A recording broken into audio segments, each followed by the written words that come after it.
आज हम आपको एक कंजूस शख्स के बारे में बताएंगे और कब्र में उसके साथ क्या मामला हुआ।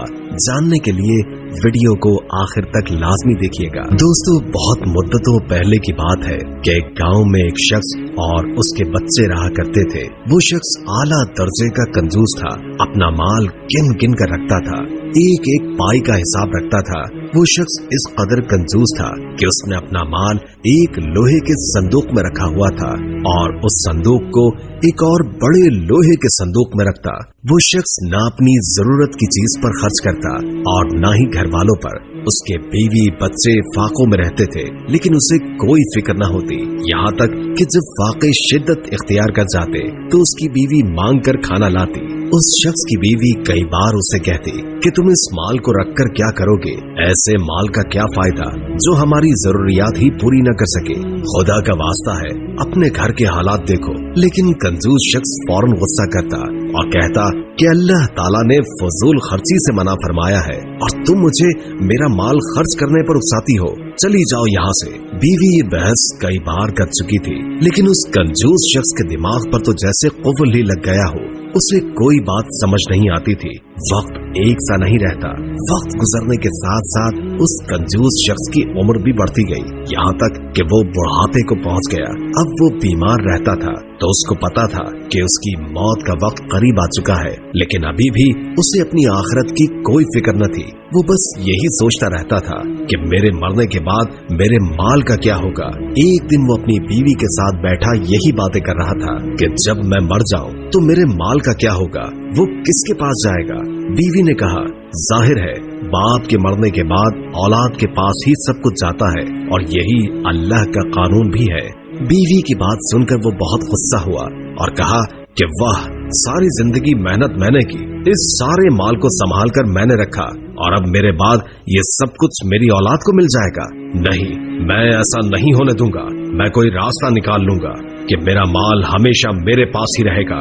मैं तुम लोगों को इसमें से फूटी कौड़ी भी नहीं दूंगा। बीवी बस अपने शौहर को देखती रह गई कि उसे मर जाने का यकीन तो है, लेकिन फिर भी अपने माल की पड़ी है। किसी और पर तो क्या ही खर्च करना। वो तो अपनी सगी औलाद को कुछ देने पर राजी नहीं था। वो बस अफसोस ही करती रह गई और अल्लाह ताला से उसके लिए हिदायत मांगने लग गई। एक दिन कंजूस शख्स दरख्त के नीचे परेशान सा बैठा था। एक आदमी उसके पास आया। देखने में वो बहुत ज्यादा दीनदार और अल्लाह वाला लगता था, लेकिन असल में वो एक जाली फकीर था। उस जाली फकीर ने कंजूस शख्स से कहा, क्या हुआ, तुम बहुत परेशान लगते हो, मुझे बताओ, हो सकता है कि मेरे पास तुम्हारी परेशानी का हल हो। अल्लाह ताला ने मुझे बहुत इल्म से नवाजा है। मैं जो दुआ करता हूँ कबूल होती है और बहुत से लोग इस बात के गवाह भी हैं। कंजूस इस जाली फकीर की बात में फंस रहा था। जाली फकीर ने अपनी कुछ और अच्छाइयाँ बयान की तो कंजूस उसकी बातों पर यकीन करने लग गया और उसे अपनी परेशानी बयान की। मैं बूढ़ा हो रहा हूँ और मैंने अपनी सारी जिंदगी अपना माल लोगों से बचा रखा है, लेकिन अब मैं बीमार रहता हूँ। मेरी बहुत थोड़ी जिंदगी रह गई है। मुझे यही फिक्र है कि मेरे बाद मेरे माल का क्या होगा। जाली फकीर उसकी बात सुनकर सोच में पड़ गया और कहा, तुम ऐसा करना कि अपने घर वालों को एक वसीयत कर दो और उनसे कहो कि जब तुम्हें कब्र में दफनाया जाए तो तुम्हारे साथ तुम्हारा माल भी दफनाया जाए। कंजूस शख्स ने कहा, लेकिन मैंने तो सुना है कि मरने के बाद माल काम नहीं आएगा। जाली फकीर ने कहा, तुम फिक्र न करो, मैं दुआ करूंगा कि तुम ये माल मरने के बाद भी इस्तेमाल कर सको, बल्कि जितना खर्च करो तुम्हें दुगना वापस मिलेगा। जाली फकीर चूंकि उस शख्स की पसंदीदा बातें कर रहा था तो वो बहुत खुश हुआ और घर जाकर अपनी बीवी को ये वसीयत भी लिखवा दी कि मरने के बाद उसका माल उसके साथ दफन किया जाए। बीवी बहुत हैरान हुई और पूछा कि आपको ऐसा करने को किसने कहा। कंजूस शख्स ने बताया कि है एक अल्लाह वाले, बहुत अच्छी बातें करते हैं और बहुत से लोग उनको मानते हैं, उन्होंने ही कहा है और उन्होंने मेरे लिए दुआ भी की है। अब तुम वैसा ही करना जैसा मैंने कहा।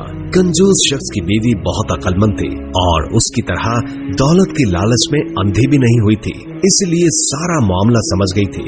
अब उसे डर था कि कंजूस शख्स के मरने के बाद वो और उसके बच्चे लावारिस हो जाएंगे। कंजूस शख्स के माल पर उनका हक था, लेकिन वो मरने के बाद भी उनको ये हक देने पर तैयार न था, बल्कि एक जाली फकीर की बातों में आ गया। अब वो अल्लाह से मदद तलब कर रही थी कि मैं खुद को और अपनी औलाद को तेरी पनाह में देती हूँ। मेरे शौहर के बाद बस तू ही हमारा हामी और मददगार है। अब वो वक्त भी आन पहुँचा जब कंजूस शख्स की रूह कब्ज कर ली गई। जब उसे दफनाया जा रहा था तो वही जाली फकीर कंजूस शख्स की बीवी के पास आया और कहा, वो संदूक दे दो जिसे तुम्हारे शौहर के साथ दफन करना है। बीवी को जाली फकीर पर बहुत गुस्सा आया, लेकिन चुपचाप माल और दौलत से भरी संदूक उस जाली फकीर को दे दी। जब संदूक उठाई जा रही थी तो सब लोग बहुत हैरान थे कि मरने के बाद भी इस शख्स ने अपने माल को नहीं छोड़ा। अल्लाह जाने अब उसके साथ कब्र में क्या मामला होगा। बीवी घर आ गई और जब उसके एक और रिश्तेदार को ये सारा मामला पता चला तो उसने कहा, तुमने वो संदूक क्यों उस जाली फकीर के हवाले कर दी? बीवी ने कहा, मेरे शौहर ने वसीयत की थी और मुझसे वादा भी लिया था कि मैं उसकी वसीयत पूरी करूं, तो मैं वादा खिलाफी कैसे कर लेती? लेकिन मैंने अल्लाह ताला से दुआ की है, मुझे यकीन है कि वो हमारी हिफाजत करेगा और जो हमारा हक है वो भी दिलवाएगा। उस बीवी का रिश्तेदार कुछ लोगों को अपने साथ उस कब्रिस्तान में ले गया जहाँ कंजूस शख्स को दफनाया गया था। उन्होंने देखा कि एक आदमी कंजूस शख्स की कब्र खोदकर संदूक निकाल रहा है कि अचानक एक भड़कती आग उस कब्र में से निकलती है और जाली फकीर उसमें खाक हो जाता है। कब्र में से अजीबो गरीब रोने की आवाजें आ रही थी और वो माल से भरा लोहे का संदूक वहीं पड़ा रह गया, जो कि बाद में गांव वालों ने कंजूस शख्स की बीवी के हवाले कर दिया।